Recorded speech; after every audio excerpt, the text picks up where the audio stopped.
just realizing like, oh, we're doing this thing together, and we're in this together, and like we're excited to figure it out together. That was really refreshing to be in a situation where I didn't feel like I had to pretend like I had all the answers. There was a sense of like childlike play. Did we all just become best friends?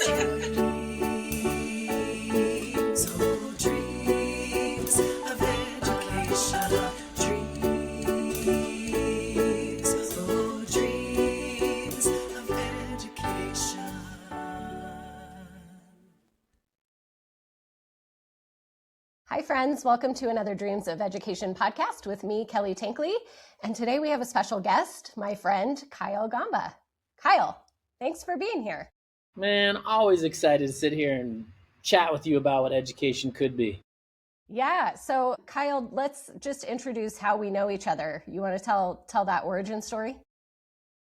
Well, everybody, what's kind of fun about this is I got a chance to meet Kelly at a very cool communal space called Iterative Space 6 years ago, maybe 5 years ago. And what was fun is I was able to do a little bit of coaching, and I got a chance to meet Kelly, and everyone was like, wow, Kyle's pretty cool. He's opened up this micro school and he's been doing it for 1 year. And then I got to meet Kelly, everybody, and Kelly had been running Anastasis for 10 years. And she kind of looked at me like, okay, been doing this a little bit longer, and maybe I should just start calling Anastasis a micro school because it seems to be kind of the flavor that everyone responds to. So needless to say, we hit it off, and I've just had I've had such great joy in learning from you and learning alongside you, and actually just kind of being someone that, when things get hard in education, as we all know they do, you're my person.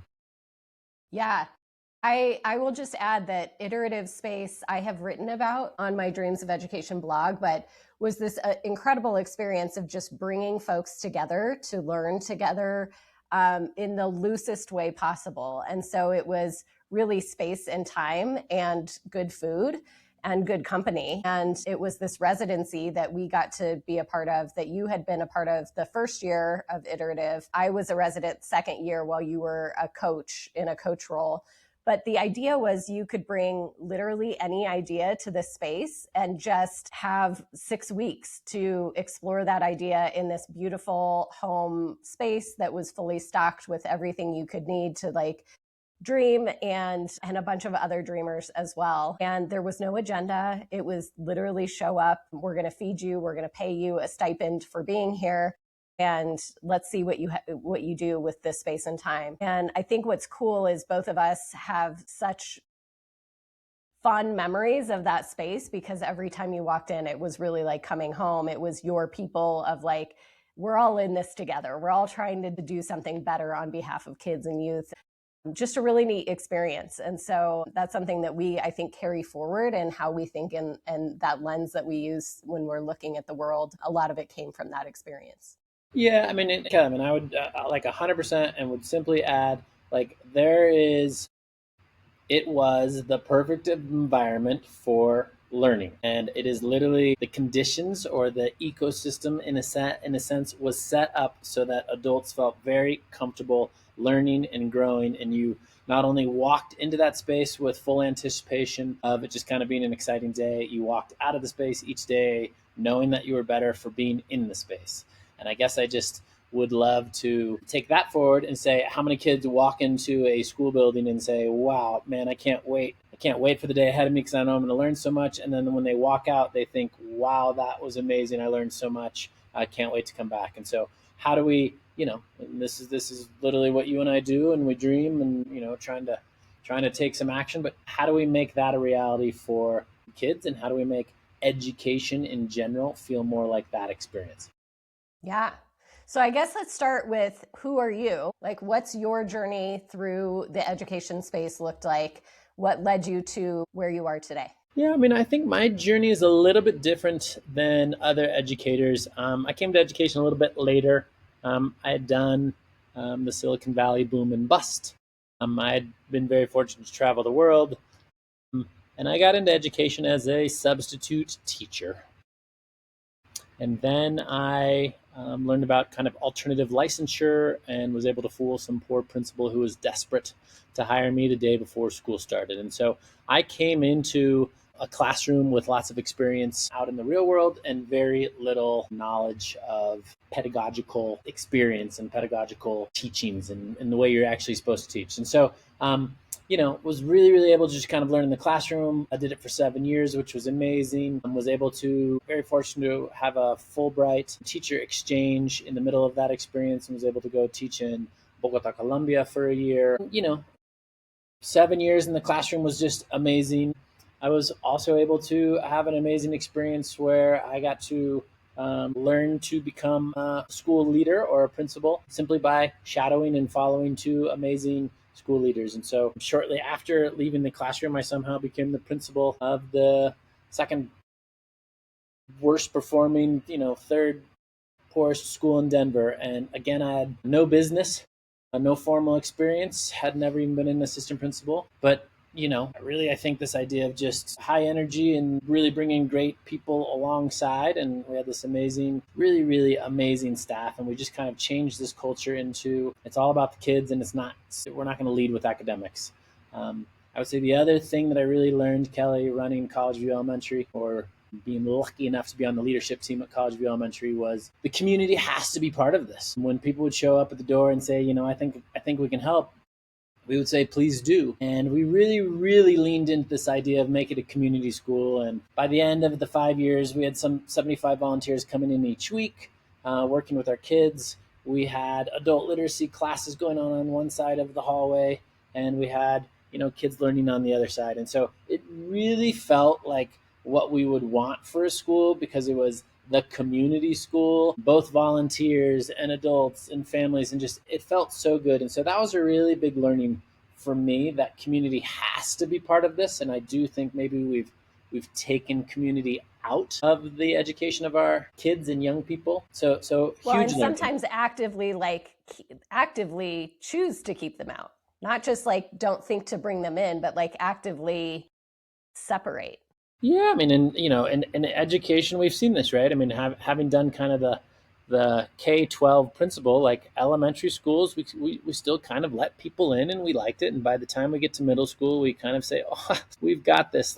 Kiss and go, please, kiss and go." And so, yeah, I think not only are we kind of keeping families out of the buildings, I mean, I definitely don't think we're utilizing one of the most amazing resources we have in our community, which is all of these people and all these experiences that they're having in the real world. So I think it's a big miss.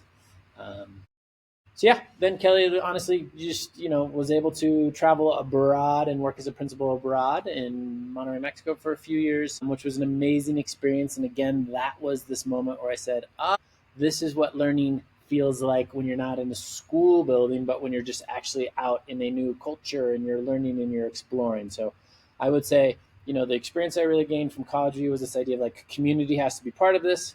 The experience that I gained for the learning that I gained from my time as a principal in Monterrey, Mexico was really this idea of wow, it's about these experiences, and was able to come back to Denver and was the interim at a 612 called Denver Center for International Studies. An amazing school with amazing educators, and would walk into classrooms and just see how unfortunately disengaged kids were, particularly in the middle school. And it wasn't due to the lack of effort, but that was the moment where I said, my God, I cannot believe we're still making kids sit for 55-minute blocks. This is crazy. And yeah, that was at the same time that we kind of got into iterative and really kind of began to explore, and was blessed to have the time and space to dream about what it could look like if you were able to kind of open up a dream school. And so 5 years ago, we launched with 12 kids, and we started La Luz. And the idea for me was, what if we in fact returned learning to the community, or I think it's been for thousands of years, until we decided to put it in a box. And could we partner up with amazing institutions in our community, and could we give kids experiences and really make learning come alive? And so 5 years later, here we are together, still working really, really hard, still trying to figure it out. But I have to just say we're at the end of our 5th year, and I want to celebrate that we've grown a lot and we've learned so much, and we have amazing kids and amazing families and amazing educators. And we are in fact proving, I think, beyond a shadow of a doubt that by taking kids out in the community and giving them choice and giving them voice and giving them exposure to lots of different things, our kids can leave middle school again with this spark, this joy for learning, and they are ready for high school because they know exactly who they are as learners. Absolutely. And what's been fun for me is getting to be in La Luz talking with your kids. And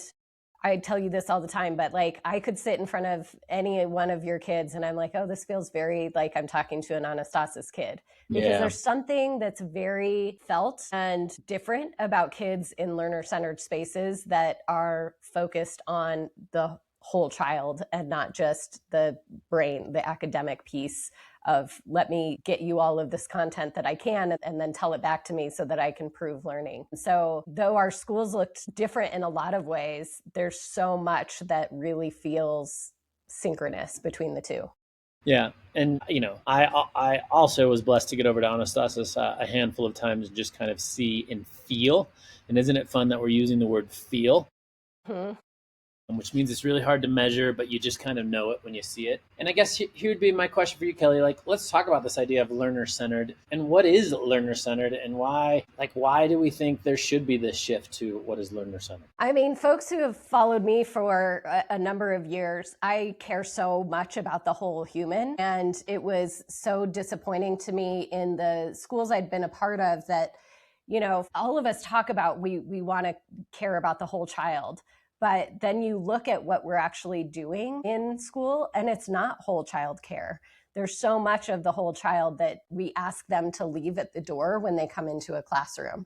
And so for me, the why is learner centered important? Because we're whole people showing up every day in space together, in space and time together. And so how do we allow kids in their fullness to bring all of themselves to a space? And the reality is that when we're looking at a whole person and we're paying attention to their needs, we're doing them the best service. We're seeing them, we're witnessing them. It's all of the things. We're not asking them to, I'm sorry, that doesn't belong here. You need to, that's not okay in this space. And so I think about the social emotional aspect of so many kids that, we ask them to be something else in the classroom than they show up in every other part of life. They're not able to bring that. The interests and passions they have, the way that they move in the world, their histories and backgrounds, and there's all these pieces that we kind of expect to be left at the door because we just don't have enough space in a classroom for that to happen. And so I think about outside of the classroom, we see how much learning happens, in those toddler years, in the 0 to 5-year-old years. There's an amazing amount of learning happening, and in no part of it does it look like school.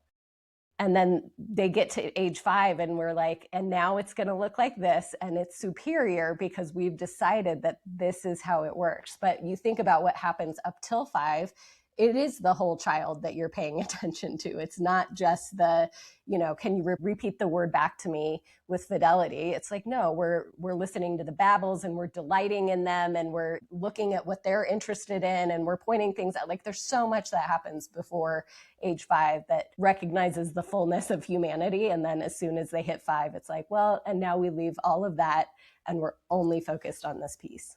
Yeah, I just think when you actually sit down and ask people, Kelly, this idea of, do you think, we could start with middle school. Do we think any adult that we know, if you ask, if you're at dinner, if you're wherever, and you ask your friends, hey, would anyone sign up for middle school again because you thought it was a great learning environment?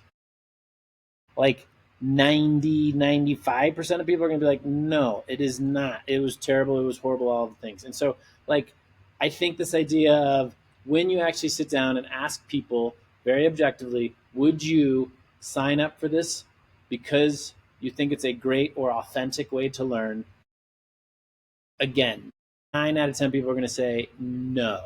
I think the one person that's going to say yes is because they were successful and they had a good experience. But for the most part, I would argue that learning in 55-minute blocks, and whether you're into it or not, we're going to ring a bell and we're going to move you to another box where we're going to do 55-minute blocks. And whether you're into it or not, we're going to then move you. And by the way, you have 5 minutes, universally 5 minutes to move from one box to another box. Like, this is an incredibly outdated, inauthentic way to learn, and everybody knows it. Yet, Well, and isn't there's it no vehicle. funny that we like pat ourselves on the back because we add SEL? We're like, we're going to add social emotional learning to the classroom and like now it'll be great. And you're like, but actually it's still not authentic because you're teaching that in a 15-minute block in this shoved into this part of the day. And like, rather than just taking the whole child into account and saying that's part of who you are Yeah, and and I'm so with you. Like, designing around that.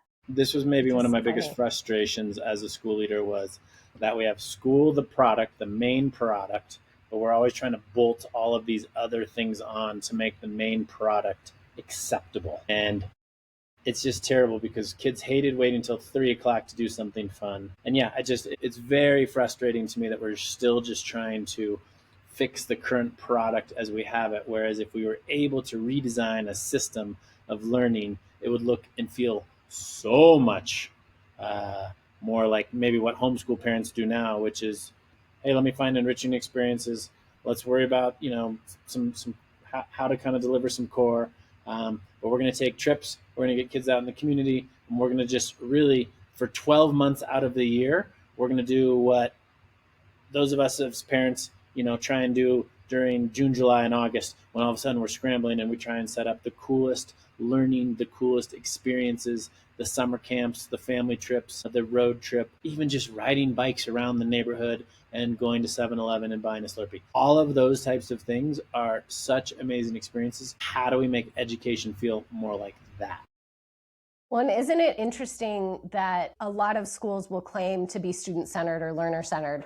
And the distinction that I see is you walk in and there's still a curriculum, a singular curriculum that's at the center, right? That's not learner-centered to me because it didn't take into account who it's being delivered to. It doesn't know the name of that child sitting in row 3, right? Or it's still teacher-centered with now we're going to do project-based learning. We're going to call that learner-centered. To your point, like the bolt-on methodology, where I think you and I approached it and said, what if none of that were true? What if a classroom didn't look like this? What if we really started with one space? For me, it was truly like, what if we just got to know the individual child with intention and then built around it instead of building something and expecting that they're going to enter it and it's going to work for everyone. I think you took the approach of what if we took kids back into community and created and made that the experience that we wrap around, still very learner centered because you're looking at the individuals in your care, you're bringing them into a community of care in lots of different places, exposing them to different people and ideas and teachers. But the idea is still, it starts with the human at the center of it, rather than starting with the learning that you're trying to force them to fit into. Yeah, no, for sure. And, I just think it's important to explain, like, La Luz, again, exists as a lab school. And the idea is we're just trying to pilot what it could be if we weren't afraid to get kids outside.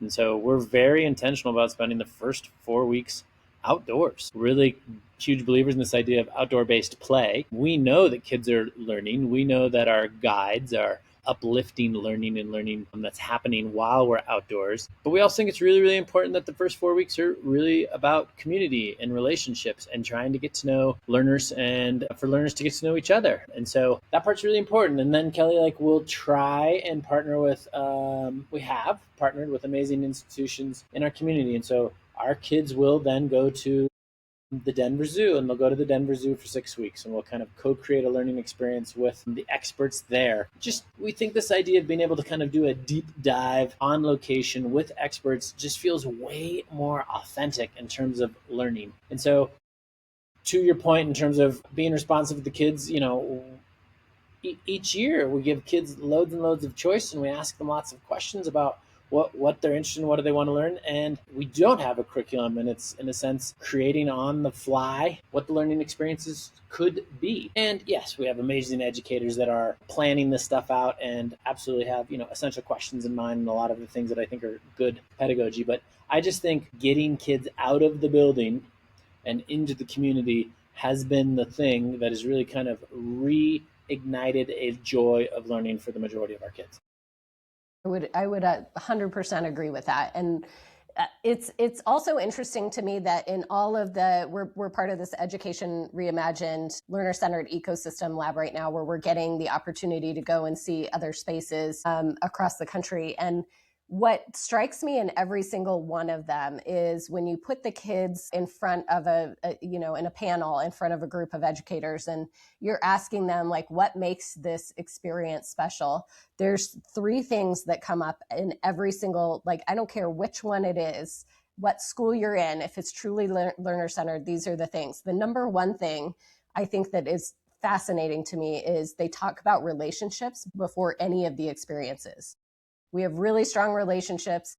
My teachers know me. I know my teachers. I feel seen, right? By my peers, by my teachers. Every single one of them talks relationship first before they talk about experience, which is, I think, significant, because when we think about engagement, we typically think about experiences first, like the zoo, some of these things that you do, rock climbing, some of the things that you do, we think experience, but the kids name, I feel safe in relationship before they name, which is Maslow's hierarchy of needs. Like, we should know that this is true, but it like hits me over the head every time that we're in these incredible schools doing really interesting things. And still the first thing is relationship and community, right? It's like, I'm part of this amazing community. The third thing they talk about is usually the experiences that they get to be a part of. The second is usually freedom, right? I have all this freedom to explore and learn and piece together. So it's like relationship, freedom, experience. And thinking back to where we met at Iterative Space, it was relationship, community, right? It was the freedom we had to explore our ideas and like those natural collisions to happen. And then it was the experiences that we had together. But it just like keeps going back to that. And you think about when you go into most classrooms and you're like, tell me about the best day here. And they'll talk about an experience, and relationship may or may not come into that, right? Or it might, you ask kids, like, what's your favorite part of the day? Lunch and recess. Well, why would that be? Really, that's where they find relationship. And so just interesting to me that in a learner-centered school, that keeps coming up over and over. It starts in relationship, community, freedom, and then experience. And it feels like this is something we've known for a long time, right? Like, we know how important it is to learn and to learn together and to learn in relationship with others. But I think the model that we have, particularly when we get to middle school and high school, is such that it's, again, about this one person at the front of the room that holds all of the knowledge, and their job is to, in fact, in a 55-minute block, make sure the kids are learning. So I'm still floored by the fact that if we as a society pretty much, I think, have universal agreement around this idea of middle school is not a great experience, it's not a great product. We default to this idea of, I suffered through it, so now so should you. Just get Right. through it. It's terrible.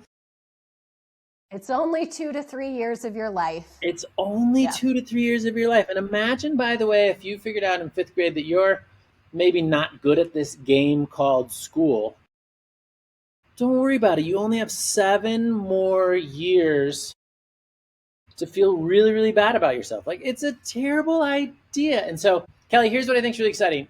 Talk a little bit about Cultivated and what Cultivate is doing, and let's talk about how you and I dream about what we think future could look like.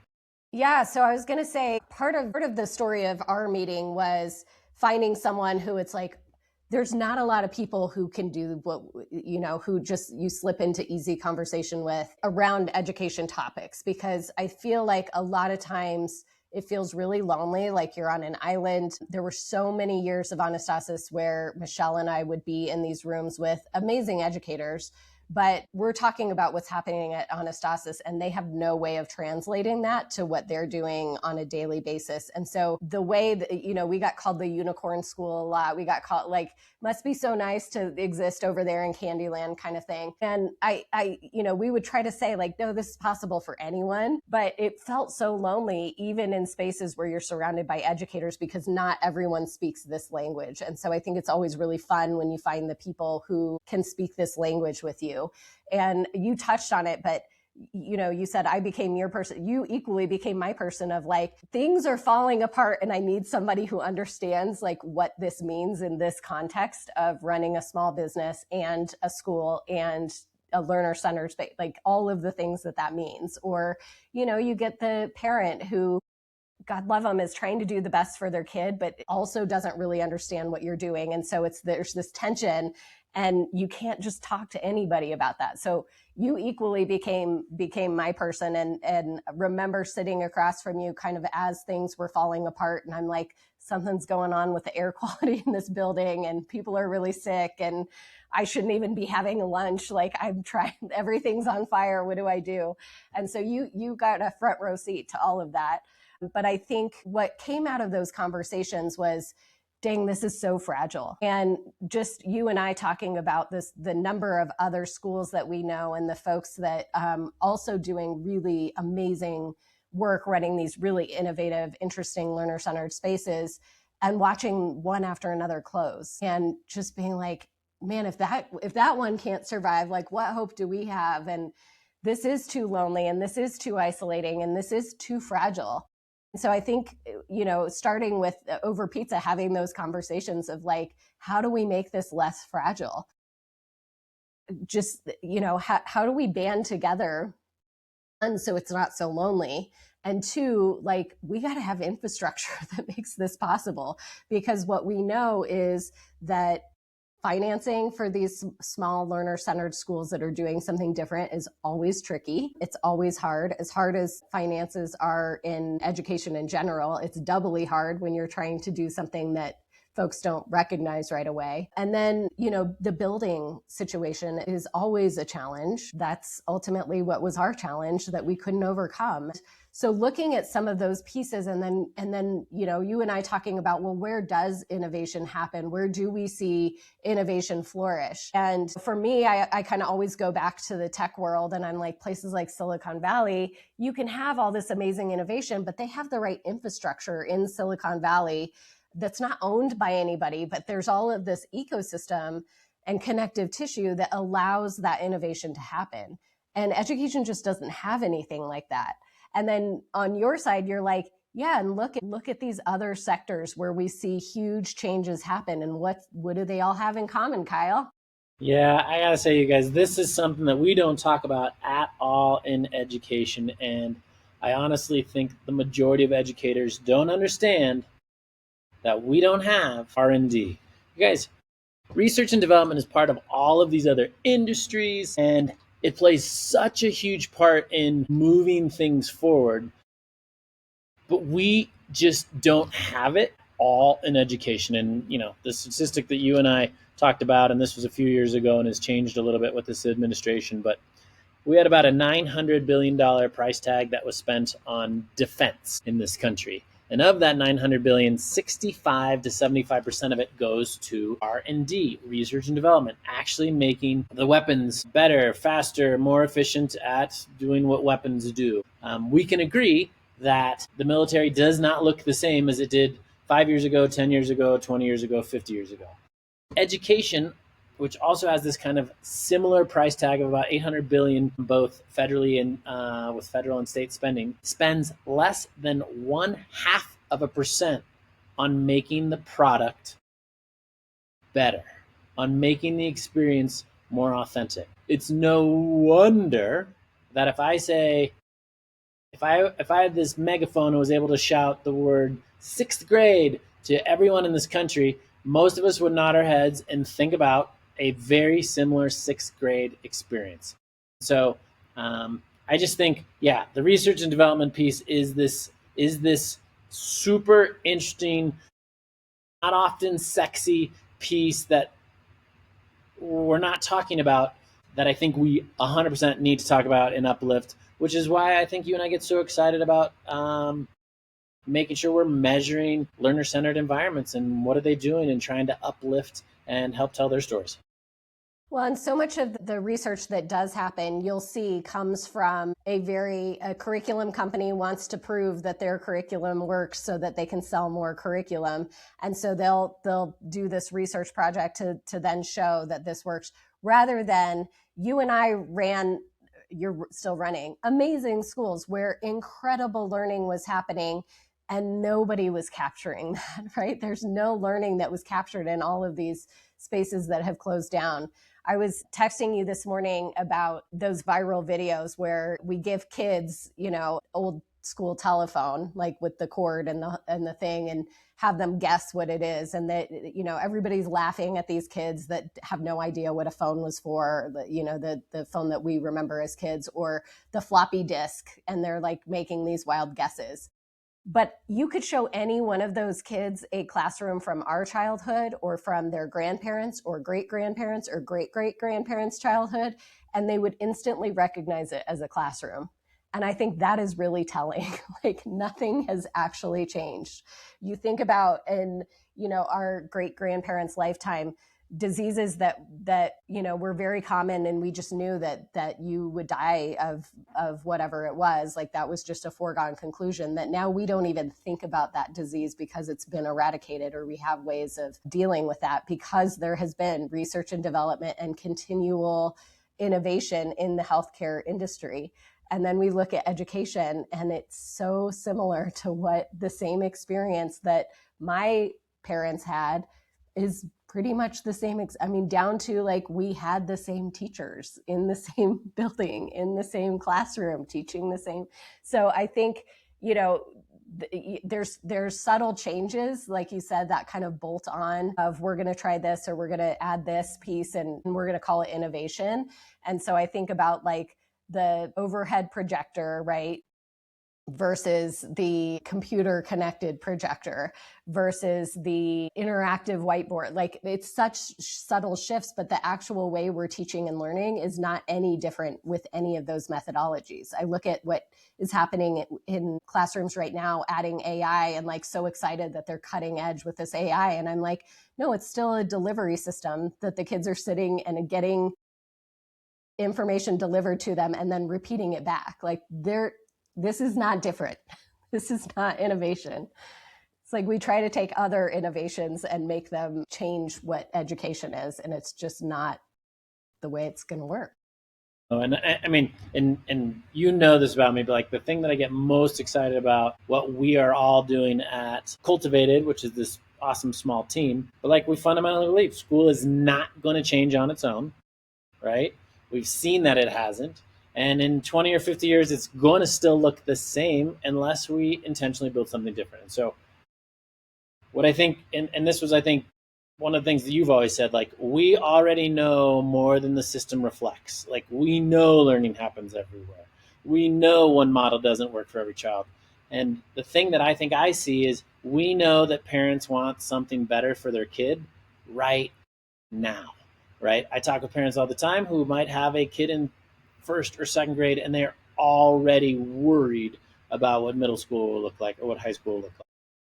And I think you and I would agree, like, at its core, learning isn't about a program or a model or sitting in a box. It's about how young people grow and explore and make meaning. Like, learning does not live in a classroom. It lives in relationships and in communities and in real world experiences. So to truly support every learner, like, we need more than better schools. We need connected ecosystems that kind of make this kind of learning possible. And I think this is really, really interesting and hard for me to say. And again, I've been a principal for, I don't know, a decade, what feels like almost 2 decades. We need more than better schools. It's not about making school better. We actually need something different. And as we kind of talked about, like, the challenge in front of us is our education system was never designed to build or support this kind of ecosystem that we're talking about, where kids learn everywhere, this learner-centered ecosystem. It was designed for consistency and not really efficiency. Yeah, efficiency for sure, and just not continuous improvement. So yeah, we've talked about, right? Education hasn't evolved like other fields. There's no R&D engine, but I think what I continues to get me super excited and stoked every morning when I wake up is this work that we're doing. And I think what we're proposing is simple, but it's pretty bold and it's quite a bit radical.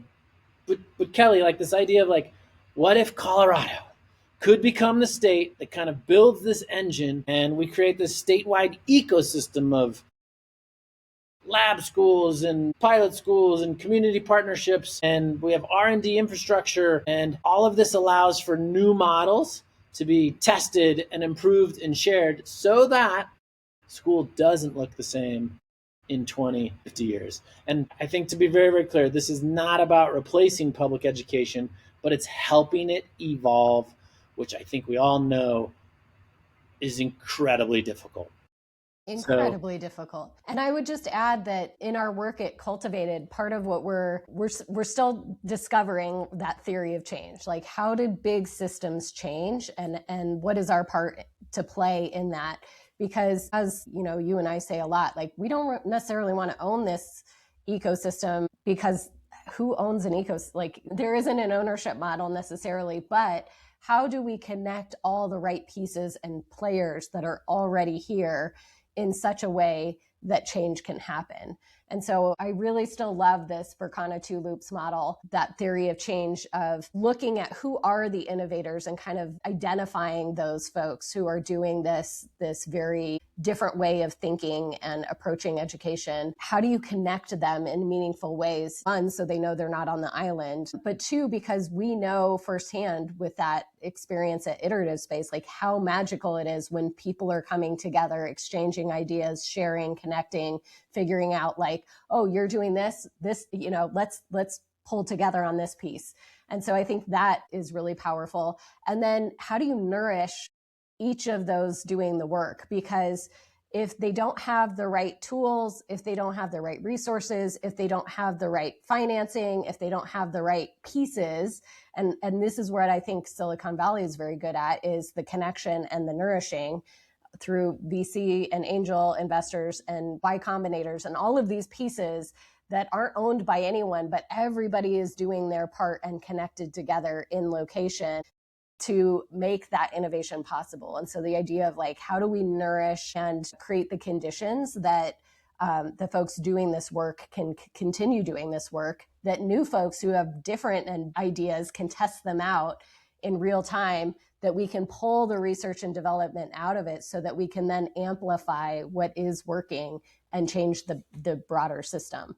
But I love this idea of like, how do we do all of that and make Colorado the place where the best learning is happening in the nation, because we've intentionally said we're gonna focus in and on this R&D piece and pulling all of this together to impact the system. Yeah, I mean, it is a huge, big, bold, hairy, audacious goal for sure. And man, I'm stoked because I think now's the moment. I think we can all kind of agree, looking back, we might have blown the opportunity we had with COVID, where education was going to look different, and instead we were just kind of relieved to go back to the way it was. But our current environment, I think there's things bubbling up, and there's lots of signals out there that say this is the moment to change. What we just need is we need the village, we need the community, and we need others, because I don't think anyone has disagreed with. I mean, there's probably someone, but Kelly, for the most part, the majority of people are 100% in agreement that education needs to change, that it needs to evolve, that it needs to look better, that we need to have more choices for kids, that kids don't fit in this one box. And so everybody knows that, but we don't necessarily have the systems of change. And so again, that's why I'm just kind of stoked that this is what we're working on, and this is what just gets me up every day, super excited to connect with people, you know, such as yourself and others in our community that are trying to make this change. Yeah, so let's wave the magic wand. Everything breaks our way. For Cultivated, for Colorado, for education, everything breaks our way. What does education look like in 10 years? Yeah, I mean, I love this question. I love to dream, and 10 years is a short amount of time, but let's be honest. I mean, I still think schools could be community hubs of learning. But in 10 years from now, if I was able, particularly in middle schools, because where I am, I would love it if every single kid was passed a menu the moment they enter middle school and they get to choose from this menu. And this menu is 12 months of experiences, relationships, of opportunities to learn in authentic ways. And kids get to just try and choose all this stuff. And here's why: the community is 100% on board with this idea, and we've been kind of piloting with different community partners. And so everybody, it's going to take the village, and everybody in the village knows their role, and they're going to be a big part of this. And education is going to look and feel exactly like we think it should, where kids are out in relation, exploring, and being guided and being coached, as opposed to sit and get. And so, I don't know, man. Add to it, Kelly. What else would you add in terms of, what would I this mean, look like? I think the lens, right? So when I think about like the best version of what could be true in 10 years is that every child in Colorado, when you ask them about their school experience, starts with relationships, talks about how they feel belonging in their community, talks about the freedom they have to explore their interests, and talks about the experiences they have. Like, imagine what the population would be like if every child could name those things, that regardless of what zip code they're in, they feel belonging, they feel like they're part of a community, something bigger than themselves, and they're interested in what they get to learn every day. Like, that would change everything, right? Like, that would change society, not overnight, but certainly, like, you and I have seen it change family dynamics as kids come into our space. And we've had families come back and go, you've completely changed the dynamics of what happens in our home simply because our child feels belonging, acceptance.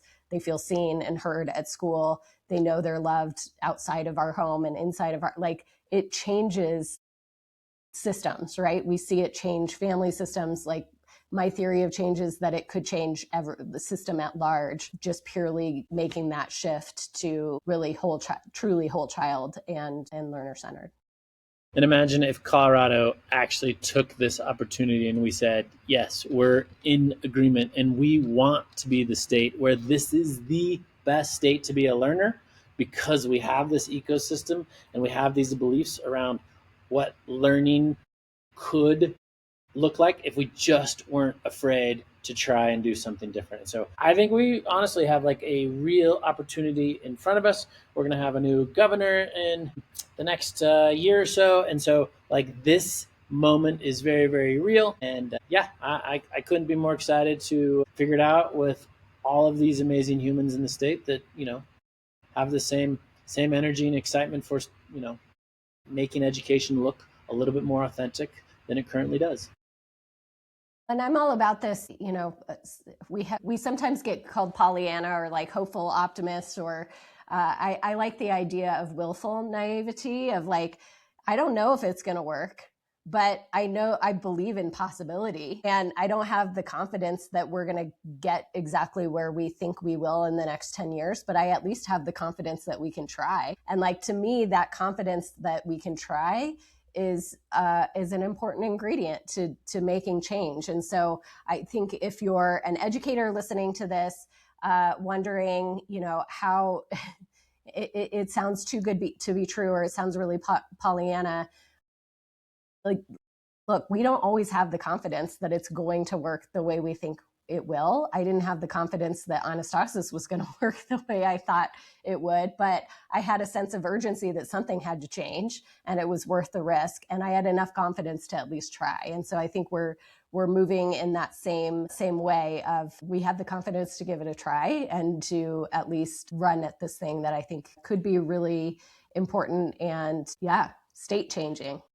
Yeah, no, and for me, just personally, like, I have seen it from the inside, and I just know that we cannot have our kids sitting at desks and chairs all day.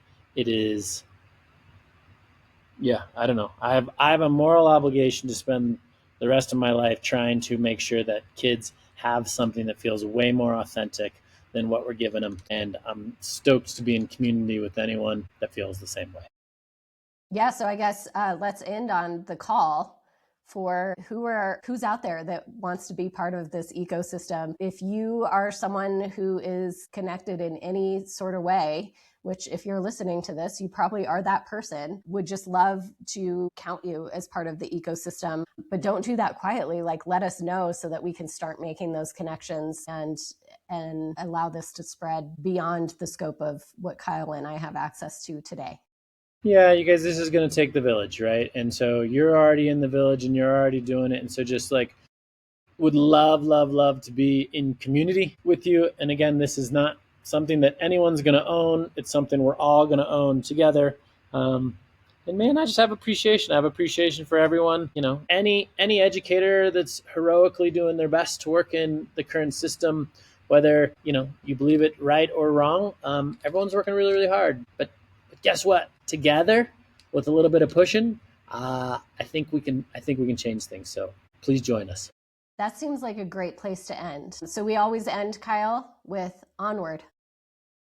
Onward.